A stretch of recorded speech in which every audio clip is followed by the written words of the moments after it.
Hi, I'm Dr. Peters, one of the physical therapists at Antiox. Today we are going to be talking about the knee. So, has anyone here had knee pain? Yes. Whether you've played a sport, done a race, or maybe just walked down the stairs incorrectly, most of us have experienced some type of knee discomfort. It might have been just a slight twinge or excruciating pain. Like with most structures in the body, the knee has its very important role and function for our mobility. So, let's just start with what comprises the knee joint, the bones. So we have our handy little model here. We've got the femur. The femur is what's considered the thigh bone. That's the larger bone. Then we have the kneecap, also known as the patella, kneecap, interchangeable. And then we have the two smaller bones of the lower leg, the tibia and the fibula. So now that we have the bones out of the way, we're going to segue into the muscles. So a lot of y'all have probably heard of the quads or the quadriceps. That's the large muscle group that's right here in the front of the leg. The quadriceps come down into this tendon. Tendon connects muscle to bone. It comes down to this tendon connecting to the patella. So that's in the front, quads in the front, and then in the back we have the hamstrings. The hamstrings, they come down and they connect on these smaller bones, the tibia and the fibula. You have several other bones that do connect around the knee joint, but those are the ones that we're going to just mention today.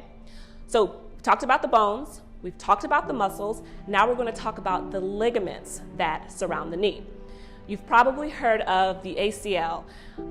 If you haven't had some type of injury or sprain to yourself, probably someone in your family has. A torn ACL, a sprained ACL, but that's not the only ligament that's in the knee. We have the ACL, the PCL, the MCL, the LCL. All of these ligaments, they provide control of the knee and they also provide stability that allows us to do those motions like leaping, bounding, quick lateral movements going from side to side. We've talked about the bones, the muscles, the ligaments.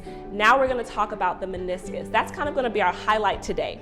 The meniscus is this tissue that is cushioned right between the femur and the tibia. The meniscus is there for shock absorption. It helps to disperse the forces that go through the knee, doing those same dynamic activities that we mentioned earlier. So some of the ways that someone could injure their meniscus mostly happens through twisting.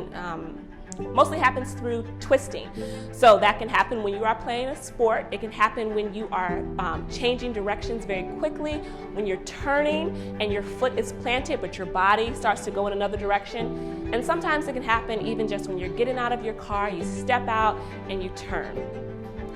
No matter the mechanism of injury, you're going to feel some pain, most likely. You may hear a pop. There can be swelling around the joint, just an enlargement of the tissue there.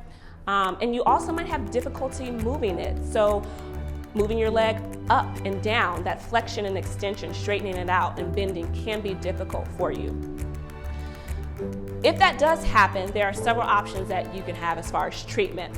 So there's conservative treatment, which is what you would have here at Antiox, coming in and getting an assessment done, looking at what components are affecting the knee and how we can work on strengthening it and providing some of that support to the knee again.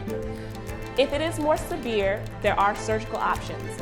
There's a meniscectomy, which is a removal of the entire meniscus, or if there are parts of the meniscus that are still salvageable or healthy, they'll do a meniscal repair. No matter which option, physical therapy is most likely going to be a part of your recovery. So if any of these symptoms sound familiar to you, or if you have any type of knee pain, come on into Antiox, talk to us, give us a call, and we'd love to help you out with that.